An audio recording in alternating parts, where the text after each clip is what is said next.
Hello, Bucs fans. Adam Slivon here. Nearly all of the offseason focus surrounding the Bucs is how they're going to improve the defense going into 2025. All those areas across the board where there's that talent deficiency, fear not though. Head coach Todd Bowles' unit is still filled with high-level players, and you pair that with continued improvement, some better health, things are only trending upward. That's why I thought this week would be a great time, the perfect time, to look at things from a glass half full approach in my top 10 takeaways. Starting with number 1.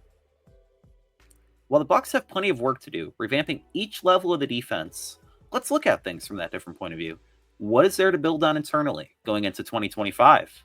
There is more than you might think. Number 2. Starting with the coaching staff, the exact responsibilities head coach Todd Bowles bestows on his assistants remains to be seen. I will say I do like the hire of defensive line coach Charlie Strong. I mean, that last name's perfect for a defensive line coach. But more than that, as a former college head coach, Strong will only demand the best, and that outside perspective will help. Fans may not be as big on co-defensive coordinator Larry Foote, who returns, but the players like him and the confidence he brings.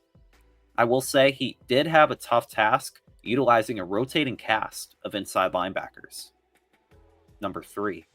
The defensive line remains a strength, led by Pro Bowler Vita coming off a career year, and Kalijah Kancey, who led the team with 7.5 sacks. A slimmer Vea was a menace, while Kancey is still developing, and it should not be ruled out that he can become a double-digit sacker. Then you have Logan Hall, who emerged as a key starter and long-term piece himself. Simply put, there's a lot to like here. Number 4. Safety will be better, regardless of the external moves made. A healthy Antoine Winfield Jr. will add dynamic playmaking ability on his own. If Jordan Whitehead's let go, hey, no problem. Tyke Smith will slot right in and be an upgrade. Can't forget about Christian Izien either, who will get some run. Maybe it's at nickel, maybe it's at safety. Number 5. Cornerback is a murkier picture to paint, but Zyon McCollum should take another leap forward as CB1. McCollum needs to be consistent all season, but he has the chance to develop into a Pro Bowl caliber top 10 cornerback. I'm really excited to see him in 2025. Number 6. Should Jamel Dean get released or traded, as it likely appears, it will only elevate the need for depth, while McCollum, he'd be the only starting corner remaining.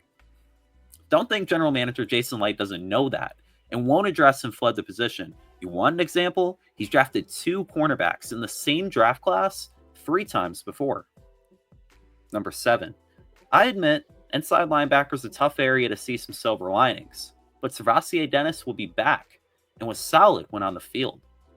Lavonte David, man, if he returns and he's back in the saddle for a final ride, that would be huge. And those outside additions, guys mentioned in free agency and mock drafts, they're only going to help that room. Number 8. Yaya Diaby currently leads the outside linebacker room, and he's just scratching the surface. Diaby's pressure totals reveal another layer of potential, and he could really flourish with a veteran acquisition next to him.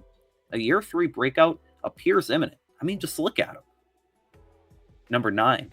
Injuries happen. They're a part of the game, but they really held the inside linebacker, safety, and cornerback rooms from building on-field chemistry. A healthier group will only aid the communication that Bowles stresses throughout the season. And number 10. While the defense did not play as expected in 2024, fans should be excited. Reinforcements are on the way to Tampa Bay to support the talent already in place. With Vita Antoine Winfield Jr., Zyon McCollum, Kalijah Kancey, Yaya Diaby, and Tyke Smith, over half of the starters are above average. Filling in the gaps could lead to a drastic turnaround. So, that'll do it for my top 10 takeaways, but be sure to check out pewterreport.com for the latest news and exclusive, one-of-a-kind content from our whole squad. Also, be sure to stay tuned into Pewter Report TV for our latest flagship Pewter Report podcasts and reactions to different news like this. You can also find us on social media on our X, Instagram, and Facebook accounts. For more of my analysis, you can also find me on X at Adam Lives On. I hope you enjoyed my thoughts.